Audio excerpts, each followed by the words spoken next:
a despeito do que o Alexandre de Moraes, do que o Lula, do que a advogada do tráfico, do que o Marcinho VP queiram fazer parecer, é a morte de 4 policiais que tombaram cumprindo o dever de defender a sociedade. E eu reitero aqui as minhas mais sinceras condolências às famílias desses bravos guerreiros brasileiros.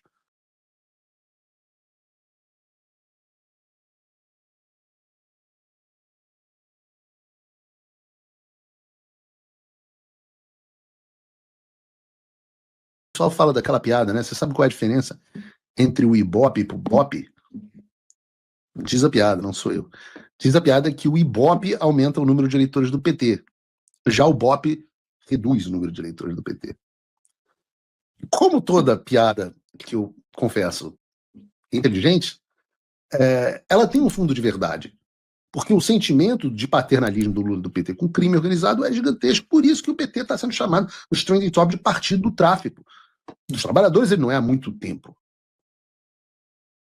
A ponto, se você acha que nada disso é o suficiente para você chegar às conclusões de que o PT é o partido do tráfico, nós temos o próprio presidente discutindo a criação de um Bolsa Quadrilha, que é um benefício pago com o dinheiro dos nossos impostos para as famílias dos traficantes mortos no Rio de Janeiro. E aí eu pergunto a você o seguinte: você conhece alguém assassinado por um bandido que, como diz o Lula, só queria comprar uma cerejinha? Você já viu o Lula ou o PT propondo alguma ajuda para a família das vítimas do tráfico? Mas não. O Lula quer bolsa para traficante que foi abatido porque estava tentando matar policial. Essas são as pessoas que, segundo o Partido do Tráfico, merecem o Bolsa Quadrilha para os seus familiares. Vejam, não é nenhuma pessoa que está sendo ponderada, está ouvindo os dois lados, etc. Você viu o Lula sendo efusivo, assim, lamentando a morte dos policiais que morreram defendendo nosso Estado, nossa civilização, as nossas vidas no Rio de Janeiro, a vida da minha família mora no Rio. Não, certamente não. Então, não é possível não amarrar essas coisas e não ver que é intencional. Ver o tamanho da infiltração dessas organizações no Estado e a capacidade que eles têm de influenciar as decisões políticas e de fazer o Brasil de refém. Não é possível que você não veja que os narcoterroristas são muito melhor tratados pelo Estado brasileiro, por essa rede de apoio do tráfico no Estado brasileiro, são muito melhores tratados do que, por exemplo, a direita. Os presos políticos do 8 de janeiro, ou até mesmo os policiais que participaram dessa operação. E eu estou dizendo isso aqui há dias, não há como uma civilização, não há como um país subsistir dessa forma. E vejam o contraste. Você tem um governo apoiado pelo crime organizado, tratando o narcoterrorismo como vítimas, que quer oferecer Bolsa Família para os narcoterroristas, que sequer lembra dos policiais mortos. E aí você sai disso e vem para a sociedade na qual eu resido, que não é perfeita, veremos no programa de hoje, mas é bem diferente. E vejam a carta do James Sparks, que é o chefe da divisão antidrogas do Departamento de Estado no Consulado-Geral dos Estados Unidos, no Rio de Janeiro. Departamento de Estado ou Departamento de Justiça? Acho que é Departamento de Justiça. Está no meu post do Departamento de Justiça, de Estado, mas a citação é Departamento de Justiça. Drug Enforcement Administration, Rio de Janeiro, bababá. 4 de novembro de 2025.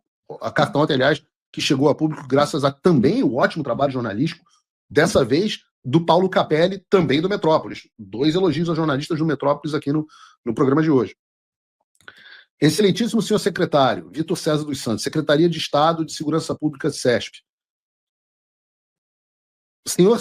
Prezado senhor secretário, com profundo pesar, expressamos nossas mais sinceras condolências pela trágica perda dos 4 policiais que tombaram no cumprimento do dever durante a recente operação de contenção no Complexo do Alemão. Sabemos que a missão de proteger a sociedade exige coragem, dedicação e sacrifício, e reconhecemos o valor e a honra desses profissionais que deram suas vidas em defesa da segurança pública.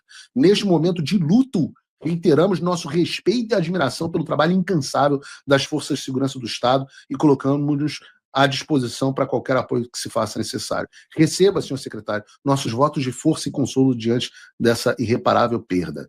James Park, Drug Enforcement Administration, Consulado-Geral dos Estados Unidos da América do Rio de Janeiro, talvez seja o Departamento de Estado, que é dentro do consulado.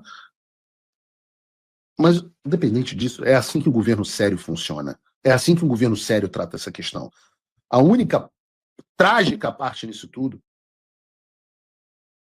a despeito do que o Alexandre de Moraes, do que o Lula, do que a advogada do tráfico, do que o Marcinho VP queiram fazer parecer, é a morte de 4 policiais que tombaram cumprindo o dever de defender a sociedade. E eu reitero aqui as minhas mais sinceras condolências às famílias desses bravos guerreiros brasileiros. O profeta Isaías já alertava: ai dos que ao mal chamam de bem ai dos que ao mal chamam bem e ao bem mal, que fazem das trevas luz e da luz trevas, do amargo doce e do doce amargo. Eu separei essa passagem porque é exatamente isso que fazem os defensores do narcoterrorismo. É exatamente isso que faz Lula. É exatamente isso que faz Alexandre de Moraes. É exatamente isso que faz a bancada do Partido do Tráfico na Câmara dos Deputados. Enquanto eles defendem os bandidos do Rio de Janeiro, você tem as pessoas de bem e o governo Trump mandando uma carta de apoio à polícia. O governo do Brasil, aquele que fala em soberania, etc. Esse é o que apoia o narcoterrorismo, que domina o Brasil, que domina mais de 60 milhões de brasileiros, que domina 1/4 do nosso território. Enquanto o país malvadão, Trump, opressor, etc., etc., apoia a polícia que luta contra o narcoterrorismo. Pô, não precisa ser de esquerda ou de direita para saber em qual lado é o lado certo dessa história. Não precisa de esquerda ou direita para ver que estas pessoas, quem financia essas ONGs? Pô, é claro que é o narcoterrorismo. Qual o tamanho dessas ONGs? Olha o tamanho do financiamento da mulher pedindo 300 mil reais como se quem pede nada, comprando BMW. Estamos falando de bilhões de dólares que passam pelo narcoterrorismo no Brasil. E não tenham dúvidas que eles têm os seus tentáculos, mesmo que indiretos, no Ministério Público, na Defensoria Pública, no Judiciário. Ora, já noticiamos aqui sobre até botar a gente para estudar para concurso. Não tenho dúvidas que essas pessoas ganham muito dinheiro e elas, de fato, vendem a sua alma em troca de dinheiro.